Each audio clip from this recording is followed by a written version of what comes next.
board members present here, Mr. Eddie Howe, by the way, happy birthday, sir. Mr. Pete Martinez, myself, Orlando Rodriguez, and Ms. Nancy Vallejo. Also present here is our interim superintendent, Ms. Jeannie Venecia. We'll begin by having the Pledge of Allegiance by Travis Elementary students, followed by the Texas Flag Pledge and invocation by Mrs. Delgado. Everyone, please stand.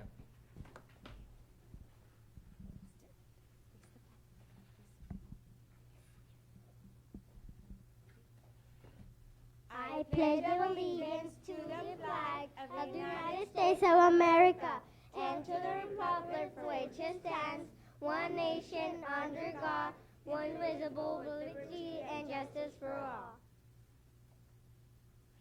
Honor the Texas flag. I pledge allegiance to the flag, one state, under God, one and indivisible. Please remain standing and please bow our heads.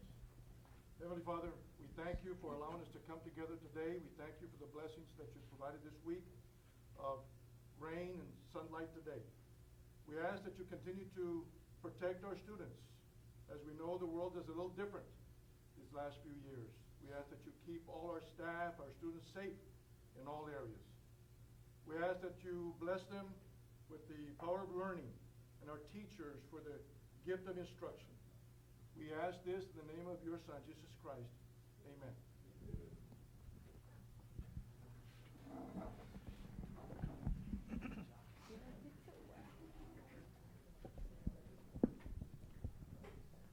We want to thank the students for the wonderful Pledge of Allegiance. Thank you. Thank you, Ms. Rivera, for assisting us with the Pledge of Allegiance today.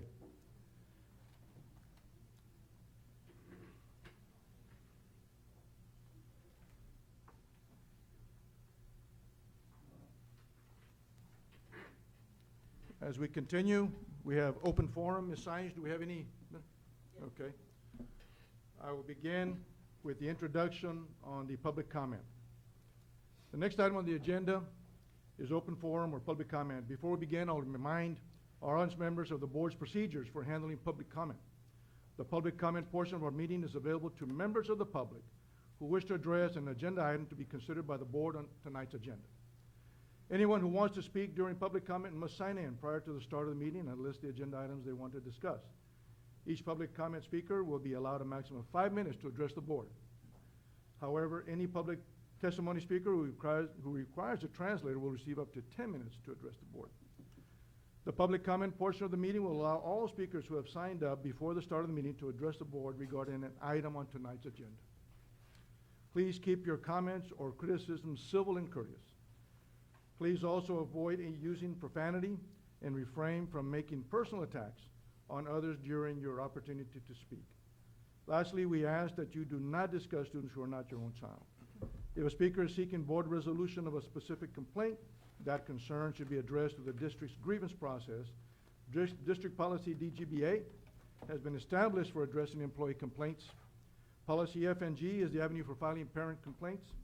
And policy GF addresses community members' complaints. Grievance forms can be obtained at any campus administration office or in the central administration offices. Thank you. Our first speaker is Mr. Hernandez. Welcome. Thank you. Good evening, School Board President, Trustees, and Superintendent. My name is Joaquin Hernandez Jr., a Mercedes Early College graduate from the class of 2014. As some of you may know, I am currently seeking the office of School Board Place 5 on this upcoming election. I am an independent candidate who is willing to work with anyone on this board to make this district recognized. Some members of the community have asked on social media what are my motives to seeking this office and have even spread rumors that I have a political agenda against school staff. That rumor is false. The school district has not improved academically since my class of 2014. In 2014, the district had 95.9% attendance rate compared to 90% last year. Mr. Hernandez, I'm sorry to interrupt.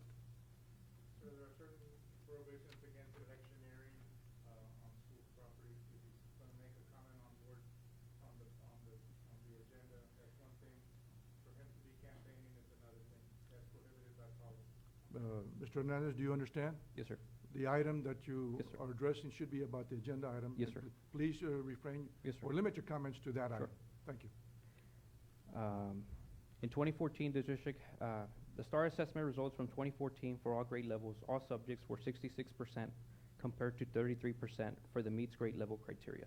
The academic performance in 2014 was concerning, but not much as today.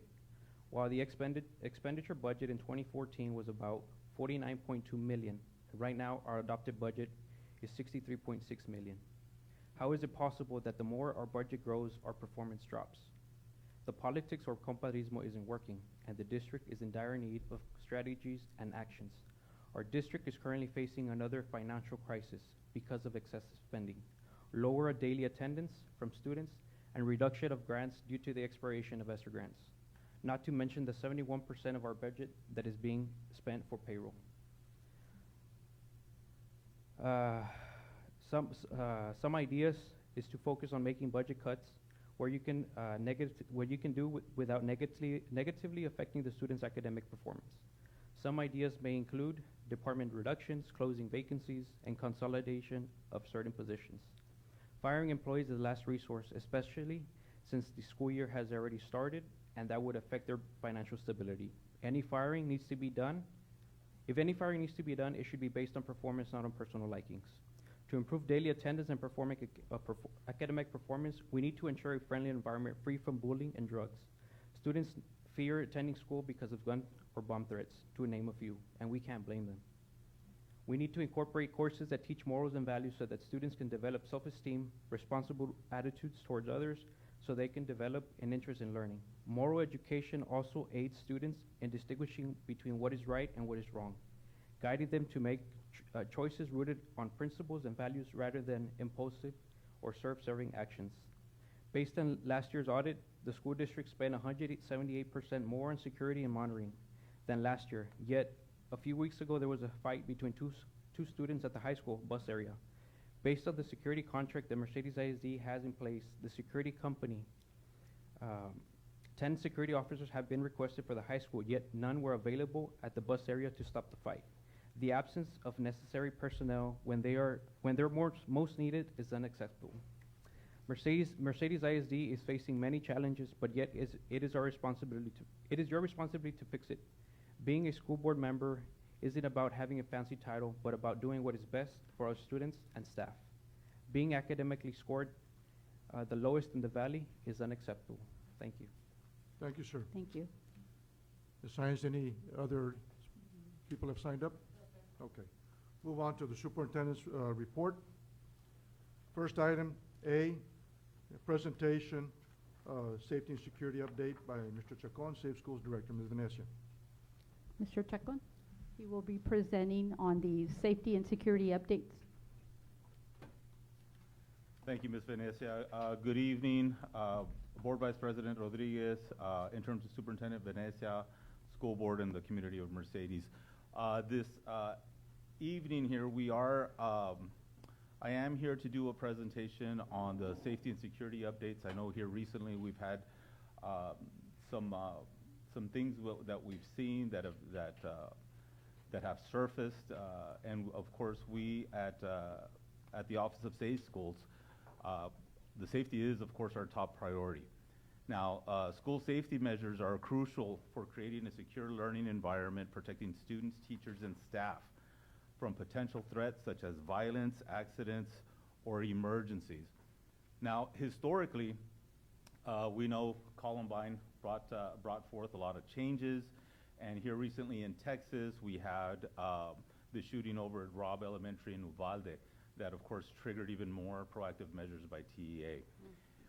They did initiate House Bill 3, which emphasizes the importance of school safety by mandating the allocation of funds for security measures such as employing additional school resource officers and improving campus infrastructure. Now, this legislation aims to enhance the protection of students and staff, ensure effective emergency responses, and support the overall safety and well-being of Texas schools. Now, some of the things that we did do that we are in the process of doing is, of course, measures that were available to us through the SAFE grant, through the Cycle 1 SAFE grant, and now the Cycle 2 SAFE grant. And we'll discuss those in a minute. But we are definitely, Mercedes was lucky enough to receive much of this funding, and we are taking strides to ensure that all of the compliance is in order for our students and staff. Now, overall, the vision here is to create an atmosphere where safety and well-being are foundational to educational success. Mercedes ISD Office of Safe Schools envisions a future where continuous improvement, training, and innovation. We aim to be a model for school and safety preparedness, fostering environments where students can learn and thrive. And the mission, of course, is to ensure a secure, nurturing, and positive learning environment for students, staff, and visitors. Now, some of the safety measures that we do have in place, we do have armed officers. I know one of the changes that we did make for this school year, we do have an armed guard at every campus. Of course, we have our standing MOU with the City of Mercedes Police Department. We do have locked doors, and I am glad to say we started with our audits here, and the first campus that was visited was at 100% compliance, so they did a great job at this campus. The fencing is in the process of being completed here. I know at this point we have some gates that are pending, and I believe over the next couple of weeks those should be completed. So we are making those adjustments with the fencing, and we again should be in full compliance in the next couple of weeks. We do have Centegics, and as a reminder, Mercedes ISD was the first district to bring Centegics on in the region here. So we are very proud of that. And of course, our Raptor is still in full effect, where all visitors are screened, and this information is compared to our sex offender database. So we do, and it does work, and we do get those notices every now and again, and that way we are able to notify school administrators, and those precautions are taken with these individuals. Additionally, we do have our cameras, and we are looking at expanding the cameras here. Right now, we are hovering over 300 cameras throughout the district, and in the process of obtaining even more. So that's exciting. Vape detectors we'd have in all of our secondary restrooms, and we are also updating our control access systems for entry into the campus. So that is currently in place as well. We've gotten very good results with our control access, but we are looking at transitioning them over to the Verkada system, so they will communicate a lot better with our camera systems as well. So it's a really neat system, and we are looking forward to having that in full effect throughout the district. Now, we, of course, do have our incident command systems in place, and this is the response method that we have for any type of emergency, and this is in coordination with local law enforcement, fire, medical teams, and so on and so forth. And we also have our school behavior threat assessments that provides a proactive evidence-based approach for identifying individuals who may pose a threat and for providing interventions before violent incidents occur. Our district does follow the standard response protocols, and these are measures that we take to prepare our students for any type of emergencies, which include the hold, the secure, the lockdowns, the evacuations, and the shelters that we would have for any type of hazard that might affect the campus. And that's being done. Our campuses are well on their way. They are documenting on Sentinel already. We're one of the, again, that was shared with all of our campus administrators, and the assistant principals who oversee the safety and security on the campuses are doing a great job with uploading the information that is required through that platform. Now, also the district vulnerability assessment. I have been in communication with TA on this. There are several components to this vulnerability assessment. We are not on the list this school year to be audited for that. But I have, as I mentioned, been in communication with Deanna Stevens, and she is the school safety agent for the south sector here for TEA.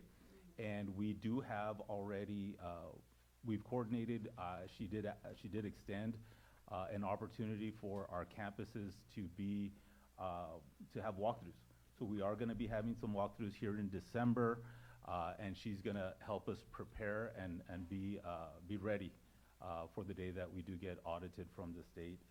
It is an extensive audit. There's all of these factors that are taken into consideration, including EOP, the safety committees, the SSS teams, the first aid, communication, facility standards, school security, and of course our policies and procedures. So we're well on our way. The Office of Safe Schools will be conducting the maintenance as well, the maintenance factors that come with safety. We'll be doing those walkthroughs, those biannual walkthroughs as well. Everything we're trying to do to keep and support, of course, our campuses. And at this point, probably the only other thing I would mention with the uptick, every time there's a school shooting somewhere, there's always an uptick in some situations we have here in Mercedes. And it's not relegated to just Mercedes. These incidents that are happening all over the state and all over the country. But you know, we are working together. We're working with the campus administrators, trying to also communicate this with our students. We've had, I know with our middle school campuses, there were presentations. Our EROs went onto the campus. I know I've been onto the campus. We talked to our students. We, you know, trying to remind them of some of the do's and don'ts. It's not here in Mercedes. We're not having an issues. Of course, knock on wood, with things being brought onto the campuses per se. It's more the social media, it's the postings, the comments that are being made that tend to trigger certain responses that we have to follow through on. And, you know, so it's a lot of it is going to be about training, taking a proactive approach with our students, and, of course, seeking the support from our parents to ensure that the monitoring is happening with those cell phones and things of that nature, because that is where much of our issues are coming from. So with that, of course, want to say thank you to our board, and thank you to our campus administrators for supporting the district in its initiatives for a safe program here. Let the record show that I relinquished my presiding over the meeting at 6:18 when Mr. Garcia entered and Ms. Delgado entered at 6:20. Thank you. Any questions? Yes, ma'am. Thank you for that presentation. Yes, I ma'am. have a couple of questions Of for course. you. You discussed the SAFE grant that we're currently in cycle 2. What are Yes. we currently doing for, like at the present time for this school year? What are we looking at Right. as far as to implementing or bringing something Okay. new with that grant? That's a great question, ma'am. Thank you. Right now, we are in the process of having our security film installed. The first round of installation is done. The film is up. Today, actually, they start with the finalizing of that project. They caulk around the windows to make them even more sturdy against any type of intrusion. That's happening. Sir, I'm sorry, the Yes, film, sir. the film, what is its role? It doesn't keep anybody out per se, but it's a much stronger hindrance. If they try to break through the windows, it's going to take them exponentially longer to Thank get you. through there. Right. So yes, it is a barrier. It is something that the state is requiring, and like I said, it's a 3M film that we're putting on all of the front-facing windows. Those that are open to the thoroughfare, if anybody's trying to visit the campus, all of the windows in the front are secure in that manner, windows and doors, any glass doors. So that's being done. We do have the fencing, as I mentioned, that was being completed. We are expanding our camera systems for additional access points into the building. That way they're able to determine if they can maybe again, call out to security to open certain doors if there's individuals trying to come in, staff, students, whatever the case may be. In addition to that, we're also purchasing repeaters so that our walkie-talkies can communicate over a greater distance in case there are emergencies. Then schools can communicate with each other a lot quicker using our walkies versus calling individuals on cell phones. We're also, goodness, we are looking at, I'm sorry? Yes, we are looking at purchasing some motorized gates for certain campuses that, in some cases, may not have as much security, or areas that we need to monitor a little bit better. I know we are going to put a motorized gate at the high school for that front entrance. I believe Travis, Taylor, and there's a couple of other campuses that are also going to be getting motorized gates, mainly because a lot of that staff actually parks inside the gate. There's some campuses that don't. We have campuses like JFK, Harrell, that unfortunately the staff and visitors share the same parking lot, so we can't section that parking lot off. But for campuses like Travis, campuses like Hinojosa, like Taylor, those campuses have a secured area for parking. So those individuals will need a motorized gate to come in and out of the facility. So those are the main things that are being implemented with those monies. Additionally, through the cycle 2, we're also going to do additional access points for some of our campuses so that they can key in, or they could use an access card to come into the building. We're also expanding the Centegics as well, and we are also looking at working on our intercoms as well. So trying to bolster our intercom systems. Some of those systems are 20+ years, and we're needing, and because they communicate with Centegics, we definitely need those to be up to par. On Now- the safety grant, I want to thank all staff members that were involved in securing that grant, because I know some districts that tried and didn't get it. Right. And either they were too late or had some things missing in the documentation, and I want to compliment our staff for doing that. Thank you. Because now we're in cycle 2, right? We're in cycle 2, yes, sir. So that's great. And also, you mentioned Centegics, and as tough as sometimes you hear about the tragedies that are going on, it was credited with probably saving more lives than that Absolutely. most recent incident that was in Georgia, I Yes, believe. sir. Yeah. Yes, sir. Now, I They would had like just started it, what, the day before, something right. like that? They had just initiated the Yeah. system, so it's really it's good to hear that it is effective. And when we brought it to, again, we were ahead of the curve there. Now, Right. one of the things that we are also hoping to do with some of these safe dollars that I failed to mention was we do have to have, and according to the state, we have to have updated floor plans, blueprints, and things like that. That's one thing that over the years we've struggled with, and that's one thing that we'd like to push forward as well. There's a company here out of Texas, well, there's several companies all over the country that they do interactive maps. So they'll come in, they'll scan the campus inside and out, so that'll provide us updated maps that we can then share, because according to our compliance, we have to have these updated maps in the hands of our first responders.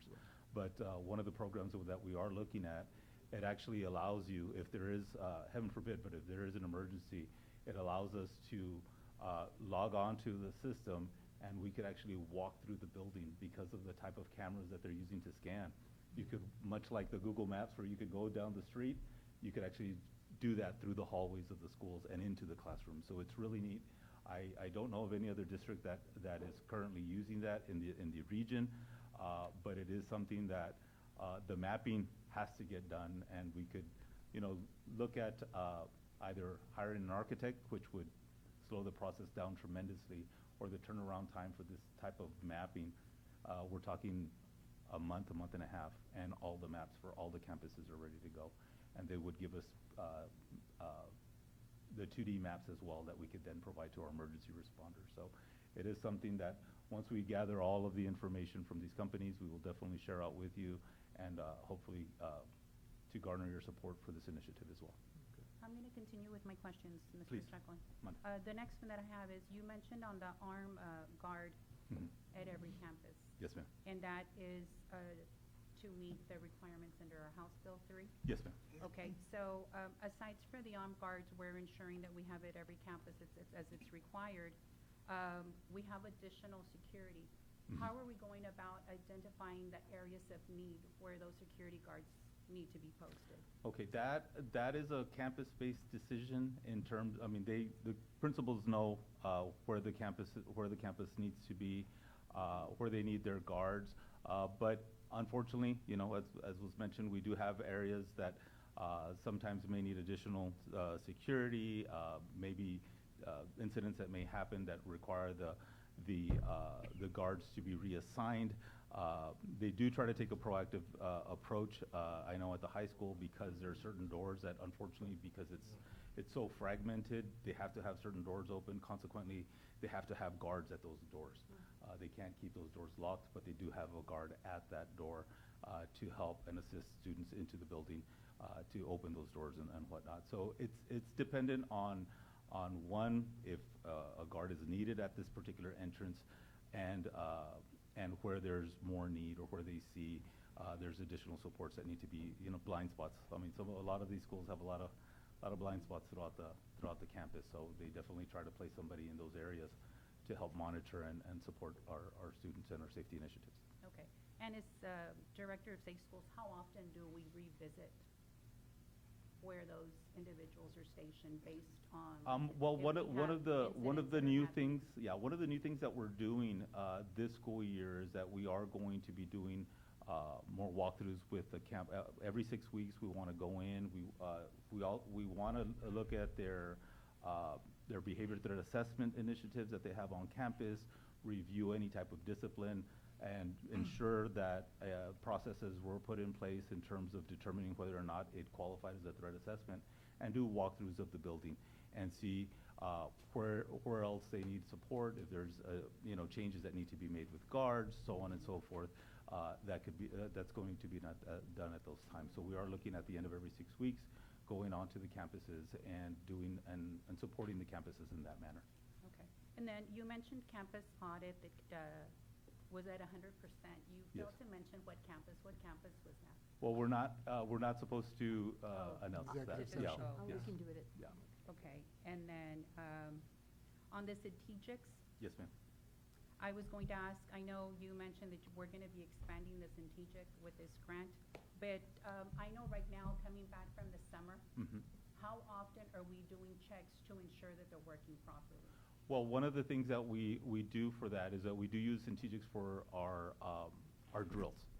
So with that, if there's any issues that come up, that's when we find out whether or not it's working, is functioning properly. If for example, there's a computer that isn't taken over, because when an alarm is set off, it actually takes over the computer screens throughout the whole campus. And it informs the teachers, the students, hey, there's an emergency, we need to respond accordingly. If, for example, one of the computers isn't taken over, we're informed, there's work orders that are submitted, and Centegics, we communicate with Centegics to see what the issue is. And of course, we you know, when we initiate lockdowns, when we initiate fire drills, we use Centegics, and that too will let us know if the lights are working, if the announcements are working. And that's where also we see that sometimes our intercoms need adjusting. It's not a Centegics issue per se, it's an intercom issue, so that's why also we're trying to push forth upgrades to our intercom systems to help support that initiative. Thank you. Of course. Any other questions? Yes, first of all, I want to apologize for coming in a little late. We got a little delayed in traffic, so apologies to the superintendent and the board and everyone in the audience. Mr. Chacon, thank you for the presentation. Sorry for walking in a little late on this. But I do have a question on the video surveillance, on Yes, our ma'am. cameras. If we could have an overview of the cameras that we have, the last time, if they were serviced, and if there's some that are not working, could you provide a list to Ms. Venencia, so for review, for just Yes, board review? and thankfully we do have a technician there at the office full-time that oversees all the technology here, for all of the safety technology, because it's extensive. Okay. And he does let me know right away if there's any issues with any cameras. Sometimes, things happen. if there's little banners that are sometimes A block, put, yeah, he quickly makes me aware. He heads out to the campus. He addresses it with the campus administration. Or if there's a camera that is loses any type of connection, he quickly looks at that and either communicates with our technology department, or in some cases directly with Verkada, our company that where we buy our cameras from, and of course he coordinates any type of issues that may be there. But I'll go ahead and bring that up. It just, But as of right now, I mean, all of our cameras are fully operational. The ones that we do have some legacy cameras, a different system that I know even we don't have Office of Safe Schools.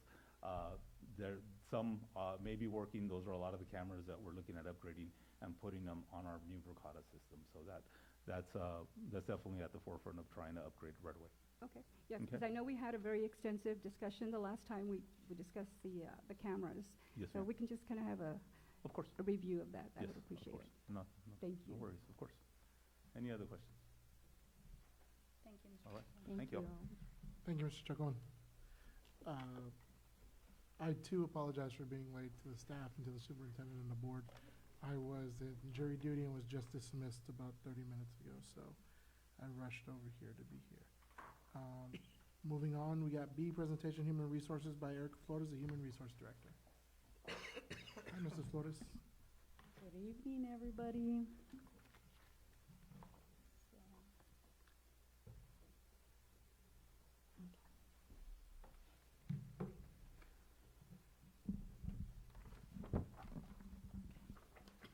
Good evening, Board President, Mr. Garcia, Board of Trustees, Interim Superintendent, Mrs. Venecia, and members of the community. Thank you for allowing me the opportunity to present today. Before I go dive into my individual slides, I just want to inform you that what I'm going to present to you is a brief overview of our staffing of where we're at for 24-25 in comparison to 23-24.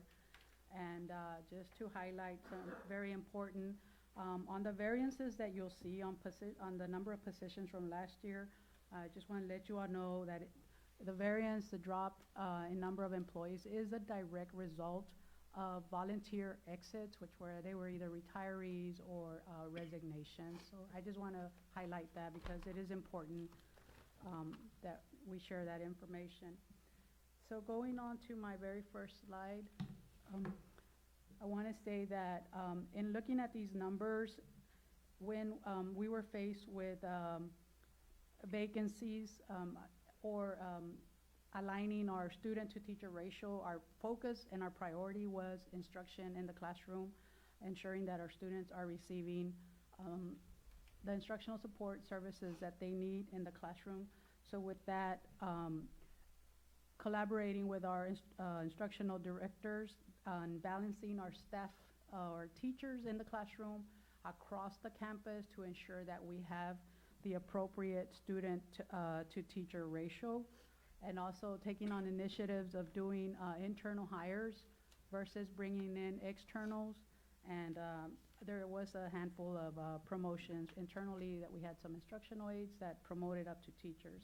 So I just thought that was important to bring up. But here, looking at this slide, if you notice, for 24-25, beginning with our count for September 6th, we were sitting at 719 employees. That is our breakdown. Compared to what we ended up with a count of 336 teachers. Today we're at 314. Our administrative and professional hasn't changed. Our clerical and technical staff was at 94. Today we're at 92.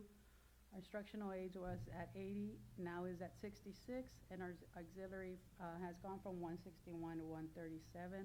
And again, this variance is through attrition. And again, our priority was to ensure that we do not interrupt any instructional support or services to our students in the classroom. So being very cautious with balancing our instructional staff throughout the district.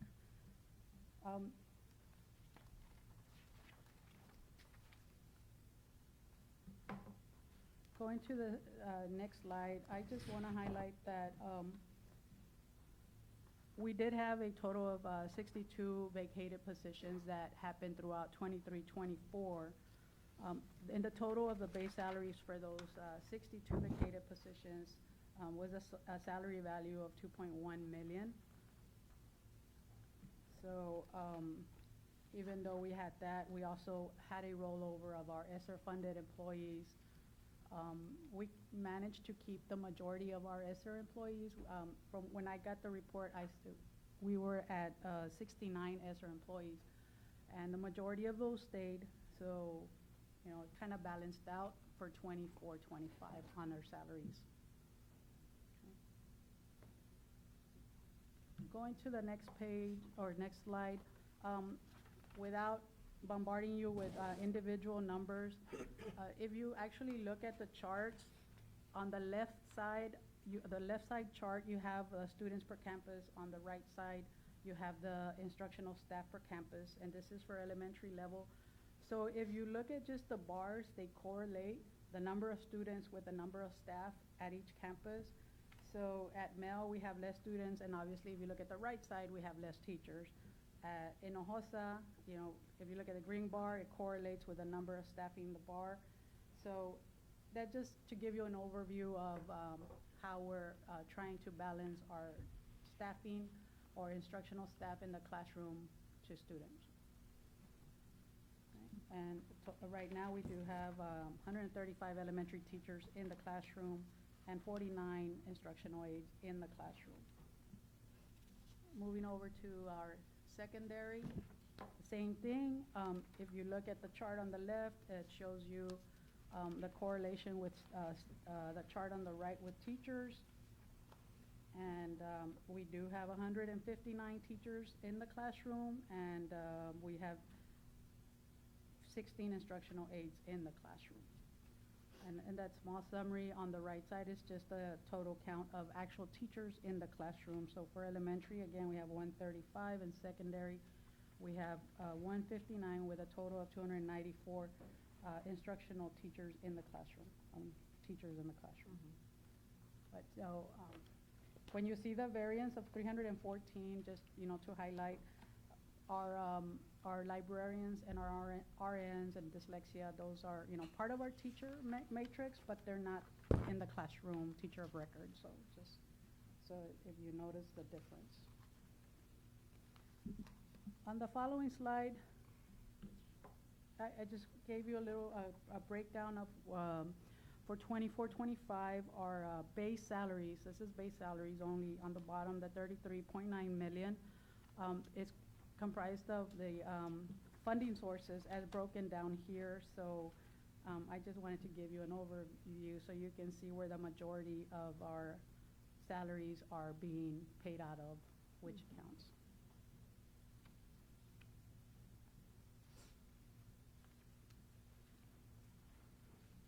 I'm actually done with this part of the first presentation because the other one's a little separate. Do you have any questions on staffing? May we go back to the page where it says salaries and stipends review? Yes, sir. This picture. You have in parentheses, second from bottom, 2.195 million. Yes, sir. That is the value of all the 62 vacated positions, the salary for all the 62 positions that were vacated voluntarily. So that's the savings to the district. I would caution with using the word savings because we still kept the 60-some ESSER employees, so it kind of balanced out. In terms of the bottom, the last one there, the parentheses 1.173 Yes, so million. out of the 2.1 million of the 62 vacated, 1.1 million are actually from our funding source, 101 to 199. Right. Okay. But in essence, what we're trying to do is, so that everyone understands, is that we're trying to adjust our staffing to our enrollment. That is correct, with keeping the focus on instructional priority. We're being very cautious that our initiatives or our efforts first is going to be placing our students' academic success and support on the very top. That's our focus. So we have to make sure that whatever moves we are making, we have to prioritize students first.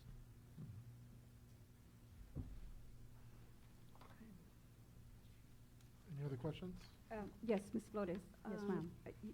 You mentioned a couple of times the staffing that, the ESSER staff. Yes, ma'am. Staffing, and sort of kept them. But I just want to remind, want to make kind of reminder for us, for everybody here and for you. I mean, you were not here during that time of 2019, 2020, when we started with overstaffing, and part of that was ESSER, some funding was ran out, and we still kept the employees, and that, of course, did its harm. It did, there was some repercussions because of that. So we want to be practical, and we want to make sure, we want to keep checking that is the staffing that we that we're allocating these positions, that they are needed.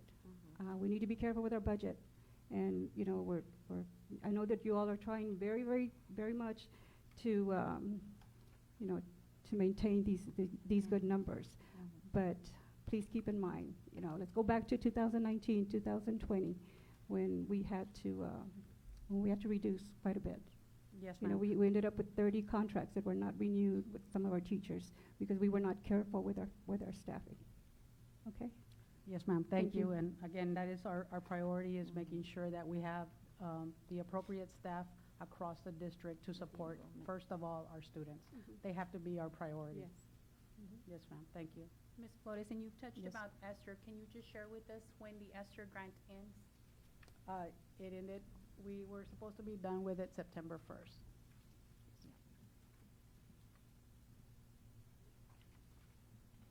Any other questions from the board? You have a part two, you said, Mrs. Yeah, Rose? yeah, so the next one is actually an action item. Do you want me to go ahead and go with that one yet? We can wait on that one until Okay. we bring it back up. Just want to make sure. Okay. So, Thank you. yes, thank you all. Thank you. The last presentation we have today is ADA and enrollment by Mr. Roland Handy, the Technology Director.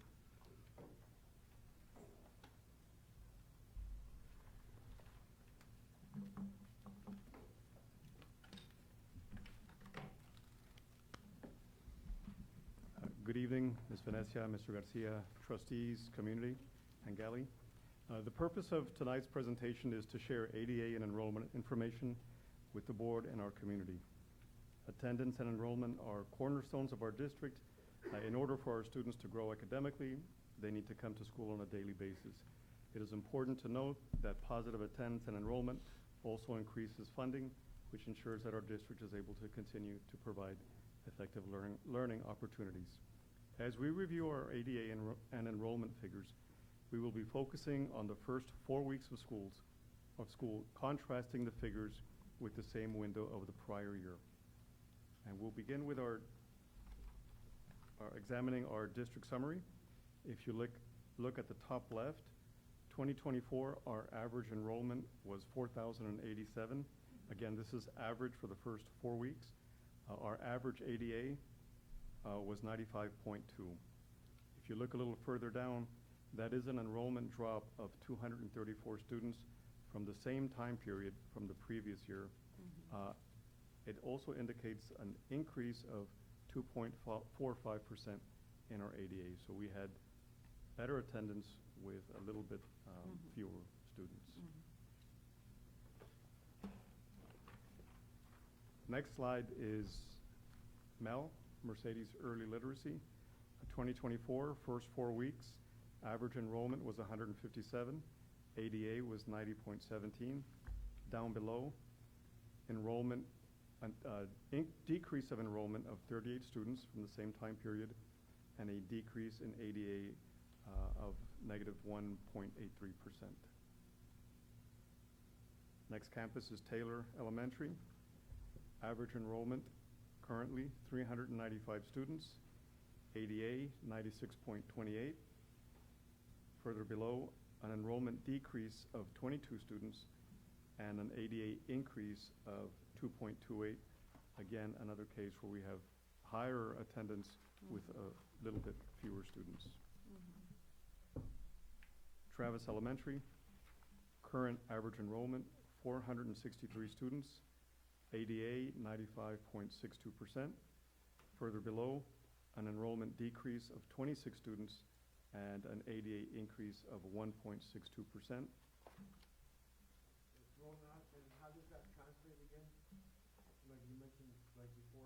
Sure. So if we look up here at sure. At Travis, in the gray box, where it says 2024, that's the enrollment average of students for the first 4 weeks. These are the first 4 complete weeks of school. ADA is a percentage of students that show up for the snapshot periods. For elementary would be roughly second period around 10 o'clock. That's where we take our snapshot, which determines ADA. On the right, on the white box, that's prior year, same time period for the same indicators. And at the bottom is where we see the contrast, the comparison between last year and this year for the current time period. Enrollment decrease here of 26, but an ADA increase of 1%. I see the decrease, but yet we're in the green on the ADA. How is that possible? Right. Okay, to answer your question, so we're seeing a decrease in the number of students. Right. So we do have a lower number of students, but those students that we do have are showing up a higher percentage of the time. Right. So they're showing up more than the same time period. Right. Yeah. And I highlighted them in green to Right. kind of to highlight that there is an increase So there. basically, the students that we have Are coming doing to a school. good job of showing up to class. Exactly. So this year, our students, our We staff, have money parents. coming in. Right. So I'll move on to JFK. Current year, average enrollment, 395 students, ADA 95.87. Down below, an enrollment decrease of 16 students, but once again, an ADA increase of 1.87.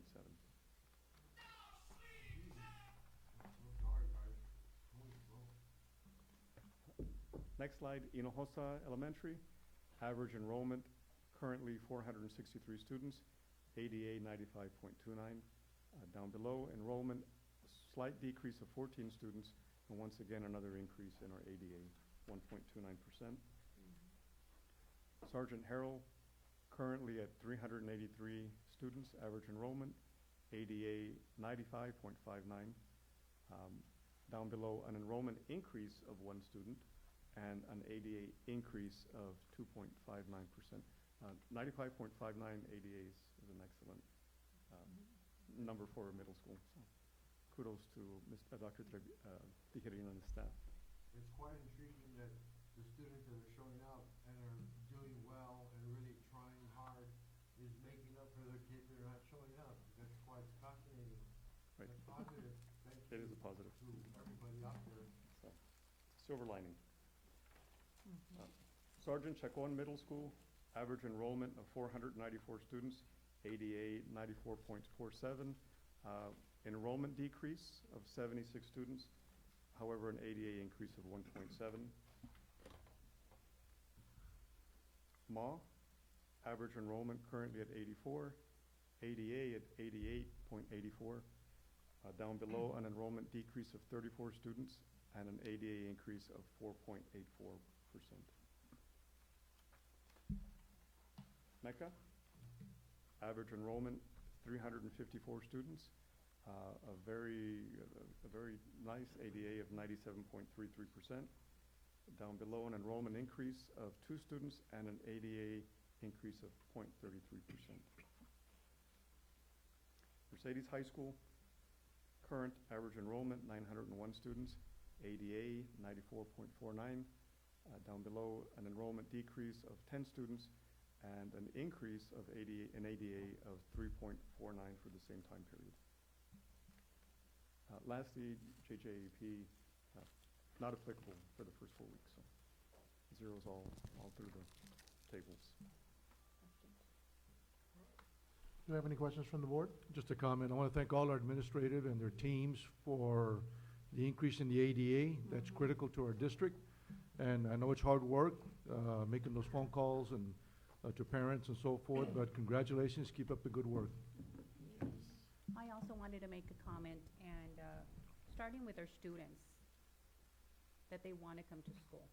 This is a really good percentage on our ADAs. Looking forward to it increasing. But I'd like to give kudos to our students that are wanting to come to school, and to our parents too that are there to support. I'd like to thank our truancy officers. I know they're real diligent on making those calls, making those home visits, our parental liaisons, just everyone. You know, it's a combined effort, and it's reflecting on our ADA. We just have to continue, because we need to remember that it's not only about how much comes in per student. The most important thing is the learning that is happening while they're in attendance. So just like to encourage our students to continue coming to school, because it's for their own benefit. Great insight. Thank you. Same here. Just want to thank the community and especially the students to keep up the hard work and realize that their hard work right now is keeping us in the game big time. So thank you. Any other comments? Thank you, Thank you, Mr. Handy. We appreciate you. Thank you. All right, moving on to the action agenda A, Business Office 1, discussion of possible actions to approve the resolution for procurement cards from Texas National Bank. Mrs. Venecia. Administration is seeking approval. Ms. All right, Garza? do we have any discussion from the board? Hearing none, we have a recommendation. Do I have a motion? So move. We have a motion, Mr. Rodriguez. Do I have a second? Second. Second, Mr. Martinez. All in favor, vote by saying aye. Aye. Aye. All opposed, the same sign. The motion passes unanimously.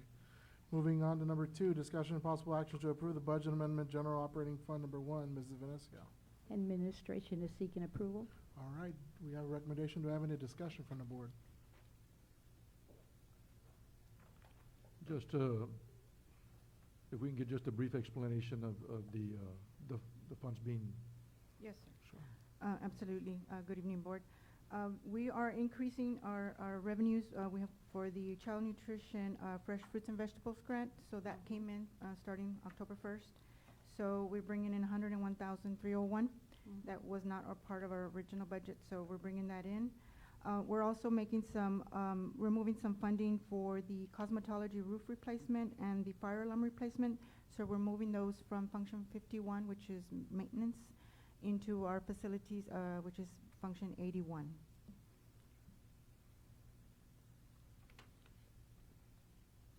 And then the last one, I'm sorry, we're just aligning the extracurricular stipends for campuses, and we're just making sure that they're in the right campuses for the academic stipends, the extra duty ones.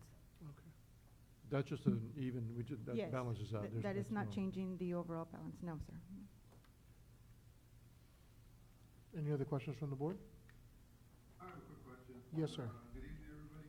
Hi, Mr. Hernandez. What are the estimated enrollments and you were working on the budget? Okay, the ADA that we budgeted at was 3869 with a, yes, and I believe it was a 91% attendance. Right, and right now, Mr. Hernandez, we have, as of today, 4,204 students. Okay. Appreciate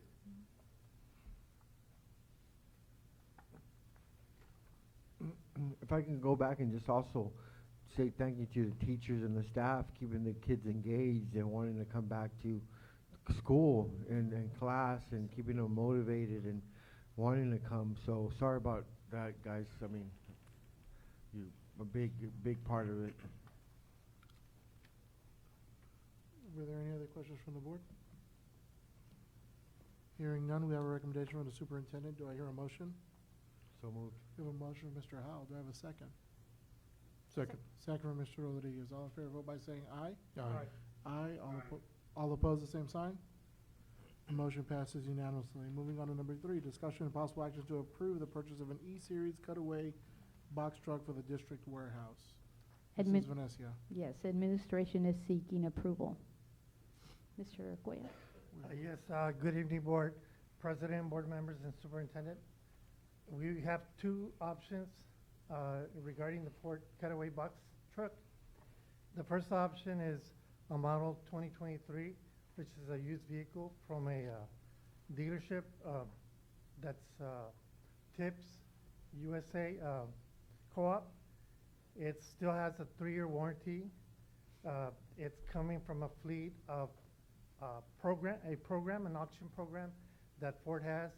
This dealership is able to obtain a vehicle with 2,000 to 10,000 miles on it, and it's a 23, including the box, for about $49,000. What's the mileage? Between 2 and 10,000 miles. It depends on the vehicles that are available. Okay. Well, even the 10's good. And then if it's not available at the time that we approve this and provide a purchase order, then we would have to go with option number 2, which is an older model, and it's from a local dealership, but it's got 32,000 miles on it. What, you said older, so it's 2018, 20, or? 2022. Okay. Oh, okay, 1 year older, Yeah. but has like 3 times as many miles. Correct. Okay. Okay, and what was the price on the first one, I'm sorry? The first one is around 49,000. Okay. 567. And then the second one? 34,000. 418. Does that second one have any warranty on it? It's got very small warranty on it. It's got up to 36,000 miles. That right around that little general area, we could look into an extended warranty. Of course, we'll talk about that later. But there's a pretty big savings, 15K. I know it's 20,000 more miles, but the savings is. But it's like you said, you have a plan A, plan B. I'm not gonna. You obviously have seen the vehicles. They look nice, or just pictures, or over the internet, or. Yes, we've been provided some pictures of it. Oh, okay. And the first option is new, only a year old. Oh, yeah. And it's really in good shape. The second one is also in good shape, but of course you can see the difference in the style because of the year difference. Okay. So more cosmetic, but nevertheless, both would be able to get the job done. Hopefully, Correct. we'll get one of them. Correct. So on option 1, Mr. Cuellar, Yes. just to clarify, you said anywhere between 2 to 10,000. If there's nothing available, then we go to option 2. Right. Yes, and the dealers did say that they would try to get the lowest mileage on the They vehicle. always do, but I mean, gosh, it's, on the lease vehicles, if you could try to get it within 15,000, that's a good number. You can get it under there, but yeah, I mean, if you can get one for 10, that's fantastic. I wouldn't expect too much lower than that.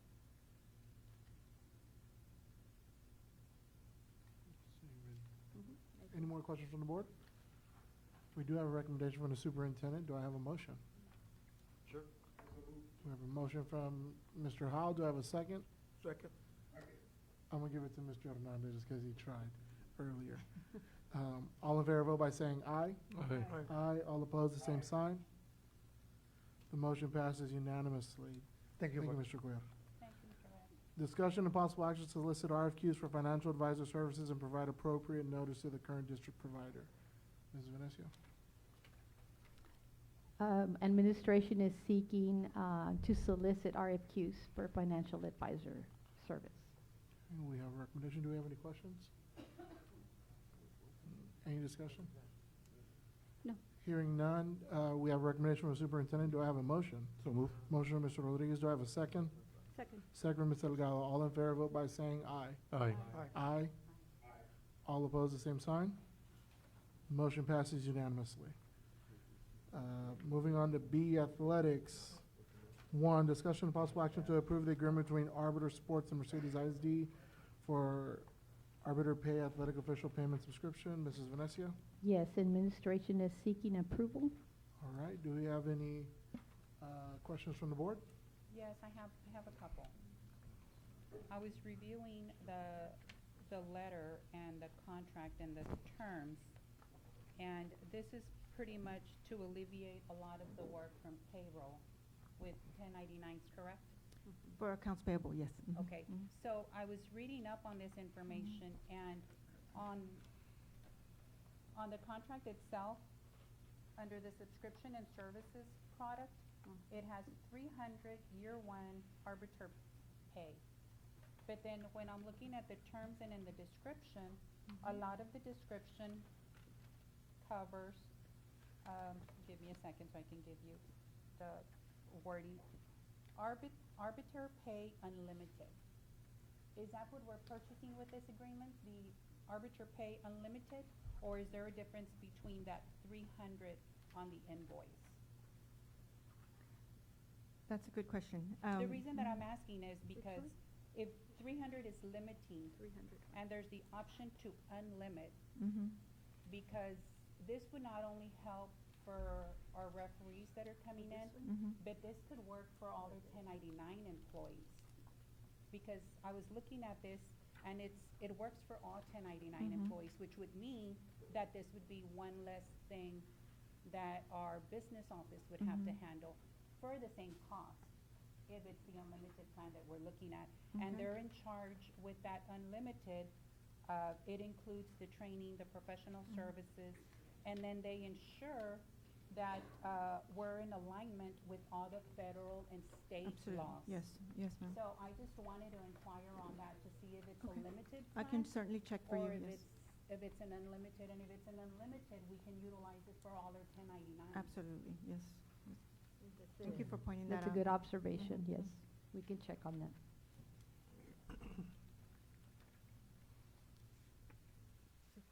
Can we table this before we?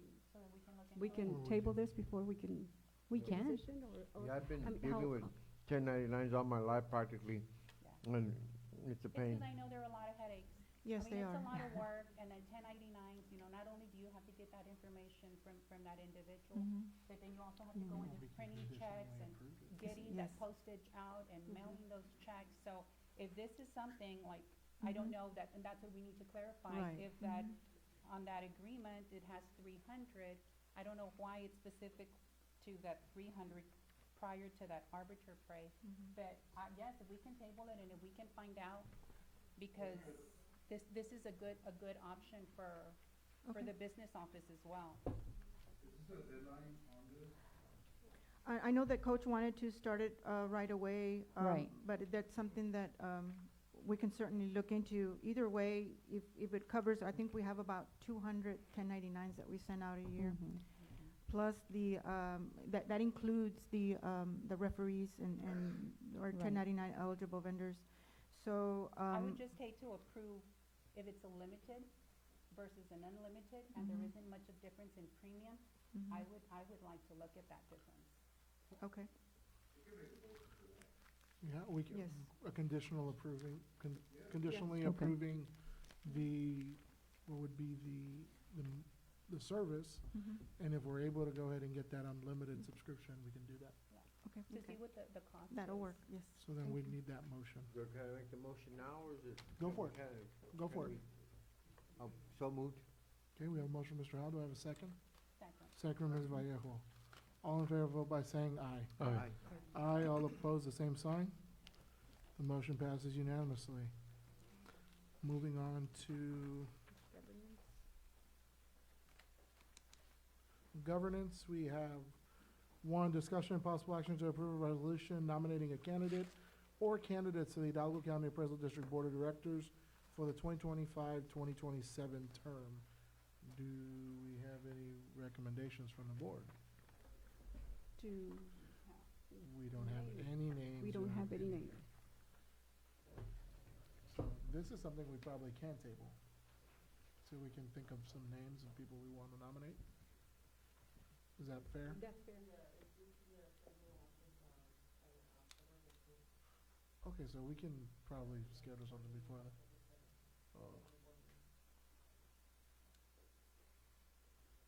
Let's see. Oh, we don't have any names. We don't have at any the names, time, or we haven't so- really discussed a name we could probably put forward. Or can we do no action? Yeah, we can no action on this and then try and bring it back if we at some point need a special in October at the end of the month. Okay. Hmm? extended as well? Okay. So then we're just gonna now take action on C1, governance. D, facilities, 1, discussion and possible action to approve engineering services, excuse me, for Rabba Kistner as per RFQ number 110821-363, or solicit a request a request for qualifications for engineering services.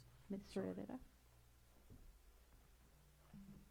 Good evening, Interim Superintendent, Ms. Venencia, Board President, Mr. Garcia, trustees, community, and staff. Administration is seeking action to acquire engineering services from Robert Kishner as per RFQ 110821-363, or solicit a request for qualifications on engineering services to provide inspections and cost of repairs to MISD buildings as needed. I just had a question, Mr. Herrera.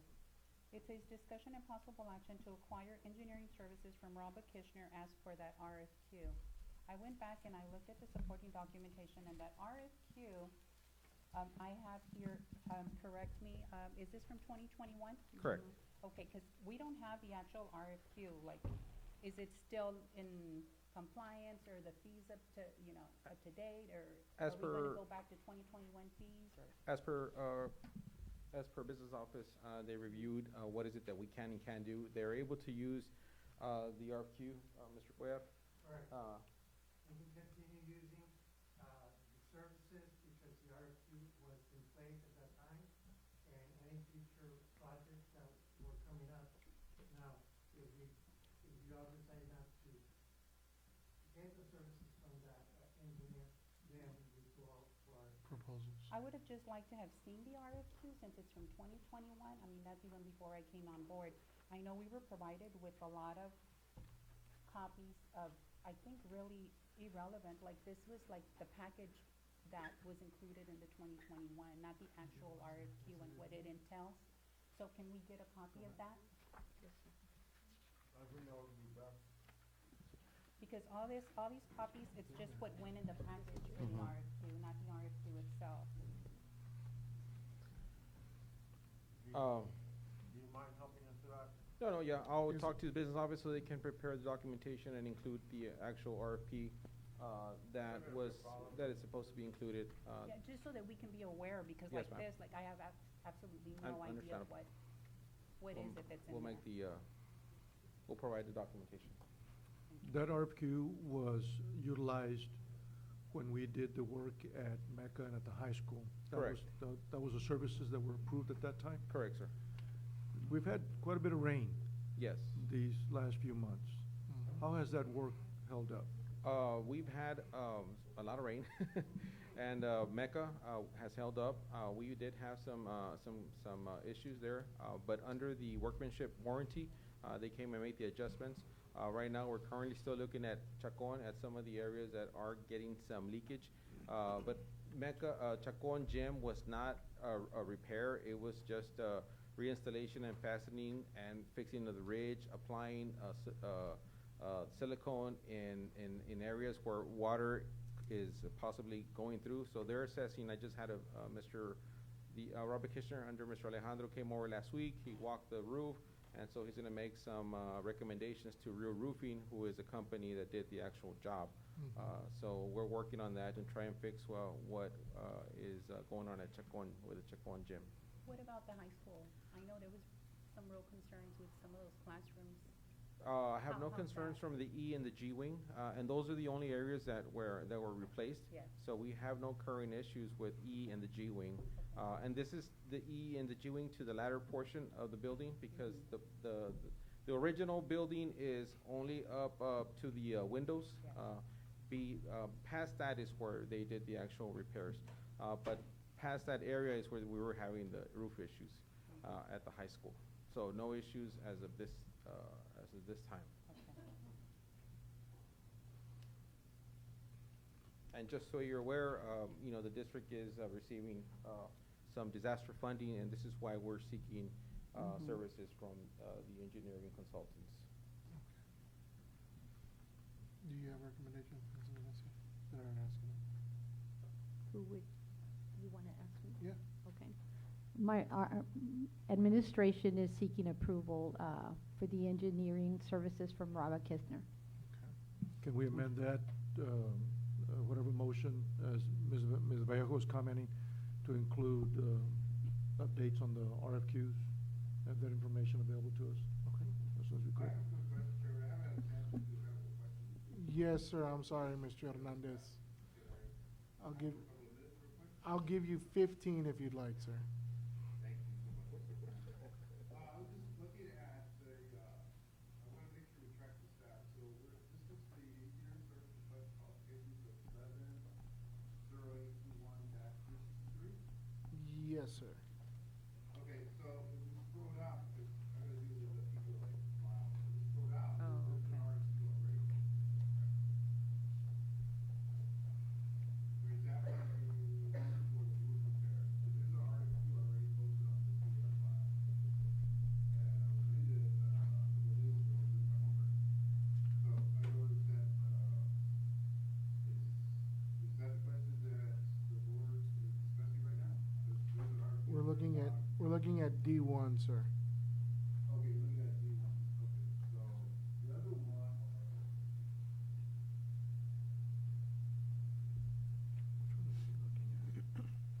The one that we're discussing right now is Robert Kistner, the RFQ from 2021. Okay, because this one posted on PDF file. Hold on, I'm trying to find it. I want to make sure we're on the same page. Hold on a minute. Okay, it says, Mercedes IC RFQ 110821-262. Okay, this is the request for qualification for engineering services, qualified engineering firm, will specialize in general public education facilities.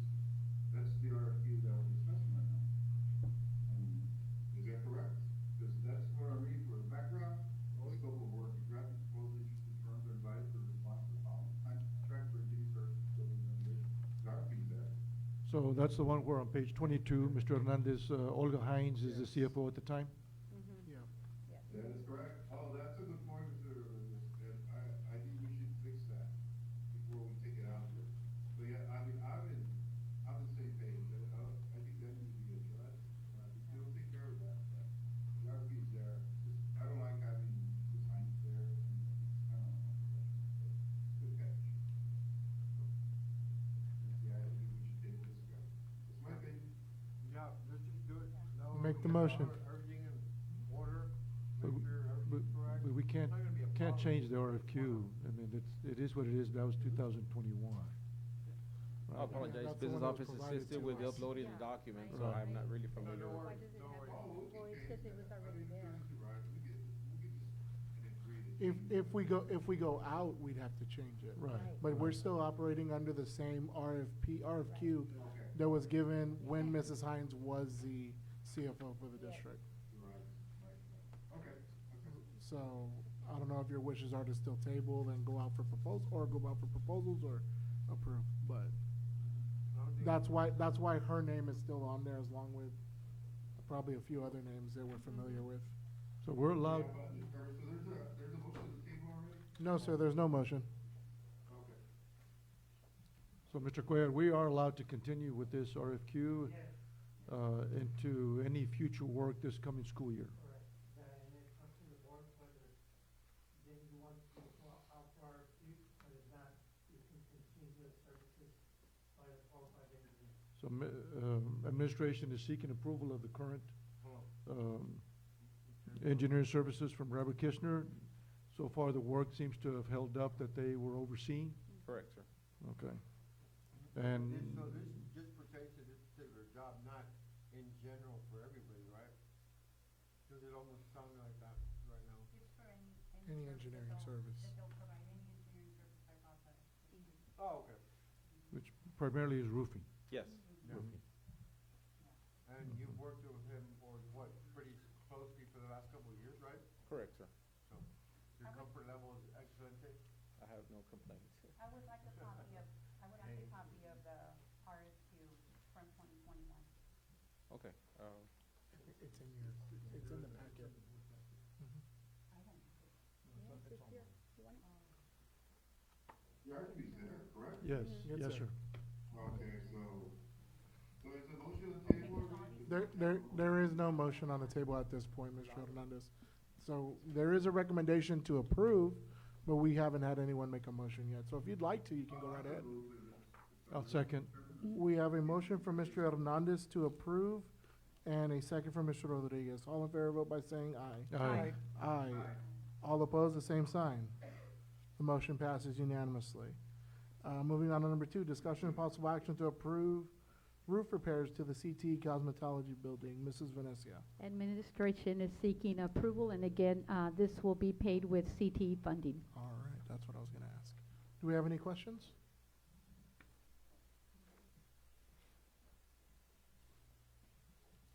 So these is asphalt shingles that they're. Correct, sir, Okay. shingles.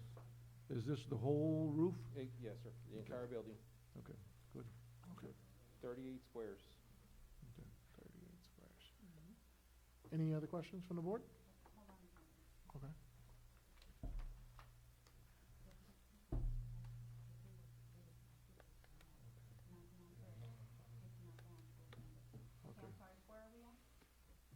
We're the next item, which is discussion and possible action to approve roof repairs for the CT Cosmetology Building.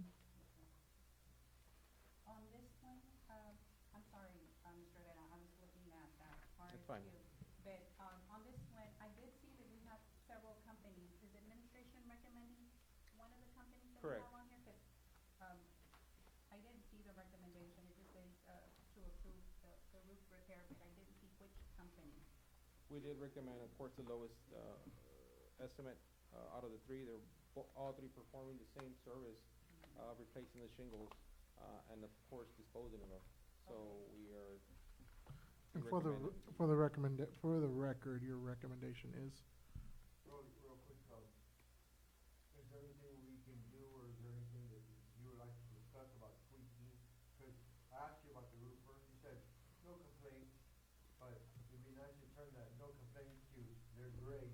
I mean, do we need to do some tweaking? Is there anything we can help? With the consulting, Rob Vacational, they're very professional. They show up to the meetings, they present, they provide us with updates, information, they're on site, no complaints, they do good work. Excellent work, I mean. I haven't had any experience with another consultant, but I'm satisfied with the services they provide for our school district. I just had a comment, Mr. Herrera. I was looking at these quotes, Mhm. and it's just hard to compare quotes when you have a difference in the service. Like, you have some that specify, like 30-year shingles, and then you have others that provide lifetime warranty. And then some provide that moisture barrier, others don't have noted that moisture barrier, so it's kind of difficult to kind of, when it's not the same description, I would have thought, like, if we're having a service, like, it would be the same product that we're asking folks for, but I don't see this here. So you, Because I'm looking at. some specifications. Yes, because like, for example, the one that you're recommending, it has, 30-year shingles, but I know we have others that have, just for example, like the lifetime warranty, or we have another one that is recommending that moisture barrier, like, is that moisture barrier, I know we've had a lot of issues with rain, like, does that play a significant role? Because it's not included in the one that's being recommended. Can I make a quick comment? Yes, sir. There's a lot of homes out there, a lot of buildings now that on certain areas, certain peaks, certain areas that require extra attention, that's where these extra protections will come into. And that's why I'm asking, because I know, like, with construction, like, for those, joints and stuff like that, Mhm. that there's more potential for leakage, and I was looking at some of them, like I was saying, that that have the installation of new rhino moisture barrier, or just other additions that they have, and I didn't have that one, so I don't know, are we jeopardizing, like, the quality of service that's gonna be provided? It's shingle replacement. It's gonna do the 30 years. We're gonna have workmanship warranty, with the work that's conducted. We And can does look that at, moisture barrier play a significant role? there's a lot of terminology being used for material that they all use. You know, it could be a different type of material, but they all basically use the same type of materials to replace whether it's a black paper, whether it's a different type of paper that they put under the shingles, but they all have the same function. But they'll be better, because if it tends to hinge on the design and collect there, because as the numbers grow, they found out that in certain areas it may collect more than other places, therefore needing more protection. And you have some, like it's specified at the 130 mile per hour wind, when others don't. And then I see another quote that has a solar panel, when that's not in the other quotes. How did we get a solar panel? No, there's no solar panels. No, we don't want solar panels. I'm looking at this one. At Bison? From Owens Corning.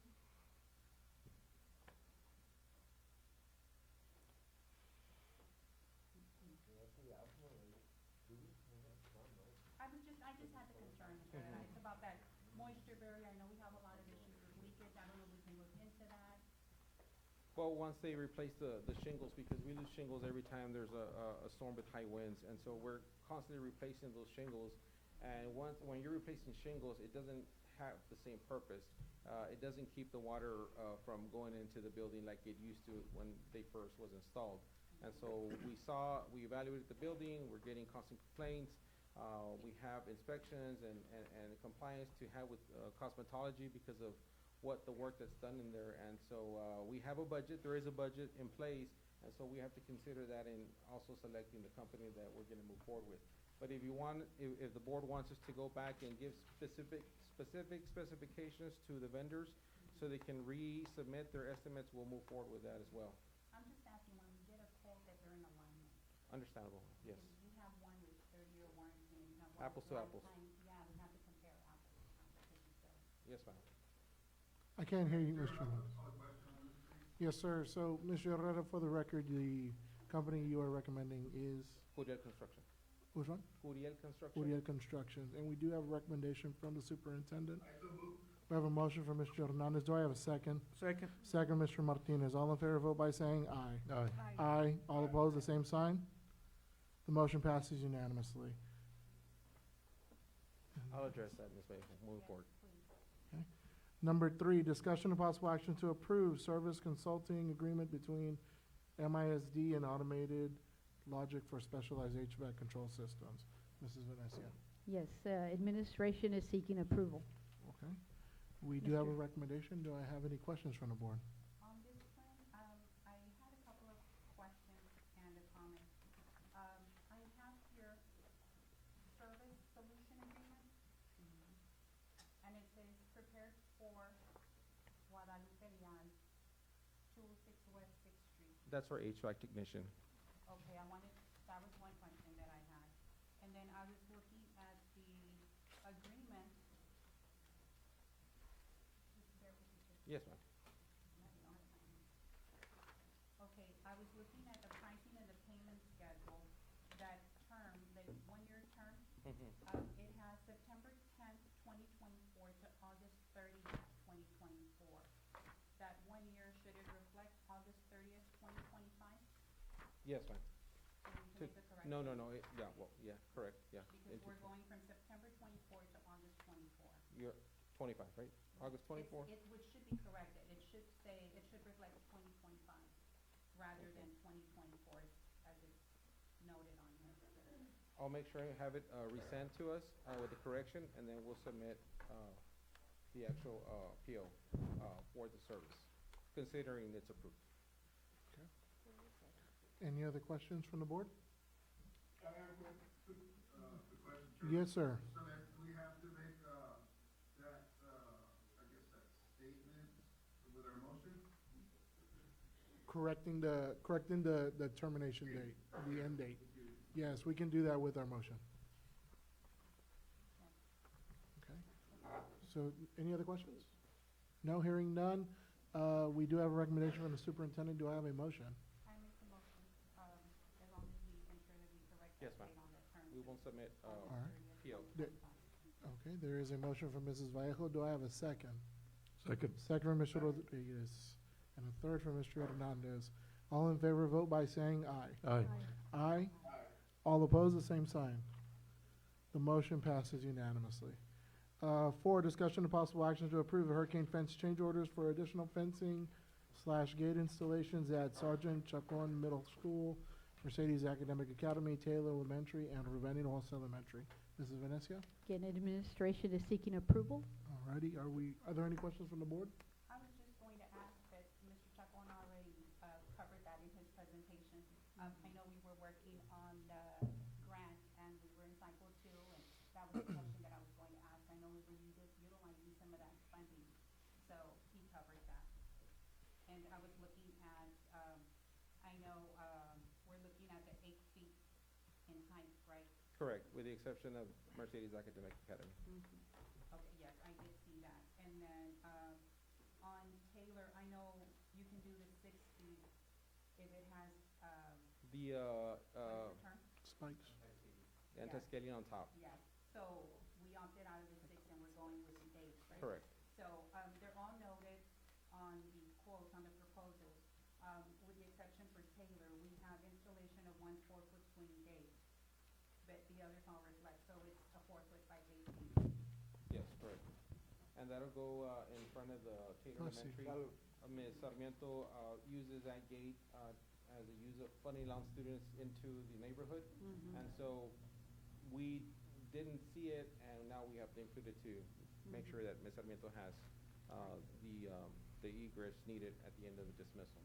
So- I was going to ask you, Mr. Herrera, on that, on Chacon, Sergeant Chacon Middle School, we have the installation of a 6 by 8 feet swing gate at the sidewalk near front office. Where is that? Where are you looking at? Just as you park on the handicap areas, well, the handicap areas and it's the front door, it's the gate just to the right. It's the walkway, and so we had to put a gate there. Oh, that We walkway along overlooked the it. school? The Yes. A-wing, We where the A-wing overlooked is? it, and we have to install a gate Yeah, I there. was trying to picture it, I couldn't, I understand it now. Thank you.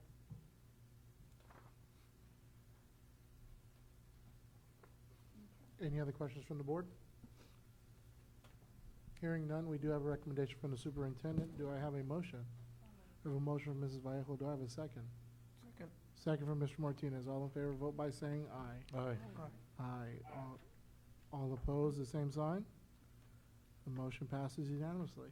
Moving on to consent, thank you, Mr. Herrera. Thank you. Thank you. Thank you, sir. Moving on to consent agenda. I will start virtually. Mr. Hernandez, are there any you'd like to pull? No, sir. All righty, starting on my right, Mrs. Vallejo. A1, A2, A3, A4, E2, E3, F1, and G1. Was it B2? E2 or B2? E2 and E3. E2 and E3 And and then F1. F1 and G1. All right. So then, give me 1 second.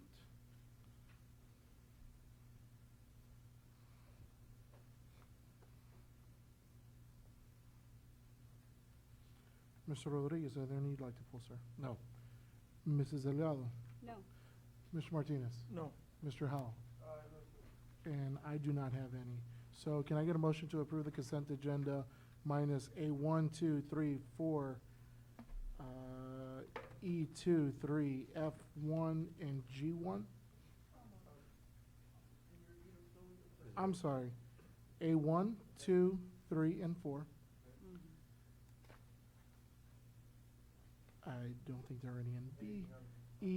No, E2, E3,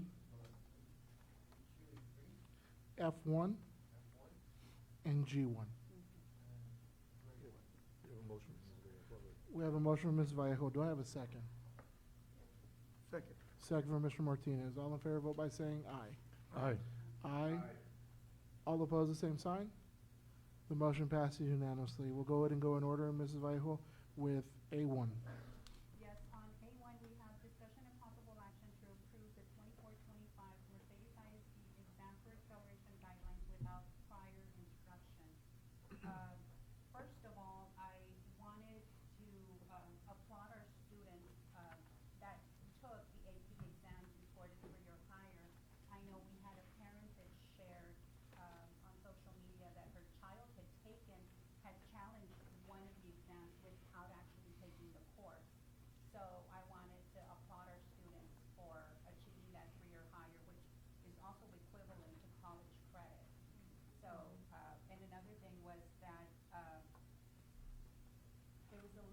amount of students that were on there. So my question was, this is a great opportunity for our kids. I know AP is one, the credit by exam is another. How are we getting that information to our students? How are we making them aware of these opportunities being available?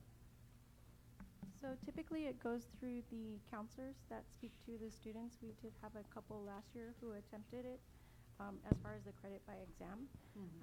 One of them did have prior instruction and one did not. So it's through counselors that speak to them, and we are going to put it online. As far as the AP exam, we are going to push more students to take it this year who are not necessarily in the class. So a lot of opportunities still to come. Okay. And then I know in the past, I know the Spanish was challenged a lot, and our kids did really good, and I see that we don't have that, and we have a lot of strong Spanish-speaking and primary language being Spanish. And I'm surprised that we don't have more kids, because that's an automatic college credit for these kids. So I just wanted to make sure that, that we really get it out there, that these students know what's available to them. And I was looking at, and I know that it requires a deposit, a $25 deposit from the student, that once they test, it's reimbursed according to what was documented. On the accelerated, yes. But for the AP exam, we are going to target our EB population this year. It's already been in discussion, so we are going to work closely with Ms. Bustamante to make sure that we do get them signed up for the AP exam. Thank you.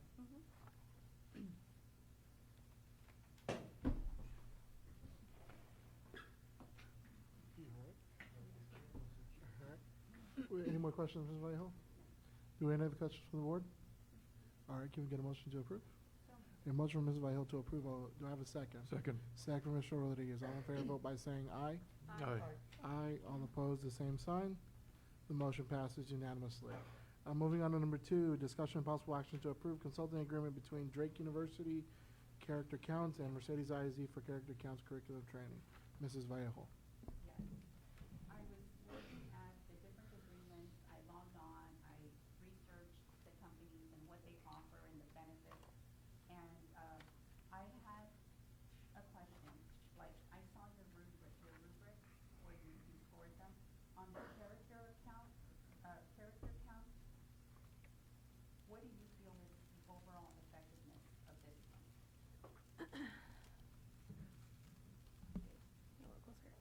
So we are getting the Character Counts curriculum through our Stronger Connections grant. And a big part of the Stronger Connections grant is targeting the student behavior and school culture. So students will want to come to school because we have a positive school culture that increases attendance. And so a big part of that is the mental health aspect. There are these 6 pillars that the that the curriculum is built off of. Our counseling team really liked the curriculum. We liked that it was K through 12. So all of our students are going to be able to benefit from this curriculum. And then there's a scalability component to it. So we'll be able to use this curriculum over the years, and it'll be actually a less cost each year. And for audience in attendance and for families at home, that was the question I was going to ask you. Could you share with us those 6 pillars? Because I saw it played a role on that rubric. With so many concerns right now with our students, could you share our 6 pillars? Yeah, let me pull them up for you. Yeah. So the 6 pillars from Character Counts are trustworthiness, respect, responsibility, fairness, caring, and citizenship. And so they're universally accepted values. They're recognized across different cultures, socioeconomic statuses, and religions, and can be easily identified at school, at home, and in our communities. And so the idea is to help students and families and educators remember these pillars and just really sort of ingrain them in everything that we do, both while we're in school, while we're at home, and while we're in the community. Okay, and then I also had a question on the benefits to our professional development for our teachers and our students. What are you hoping to see with it? So this, again, it's really part of like this larger thing that we're doing with the Stronger Connections, but this is like our first little step. Our counselors are going to get trained next month, pending approval, And then they'll turn that around for our teachers, and then they'll deliver those lessons to our students. With the older kids, it'll be through Google Classroom, and then, you know, with their meetings, and then with our younger, our elementary students, that's within their little lessons that the counselors do with them.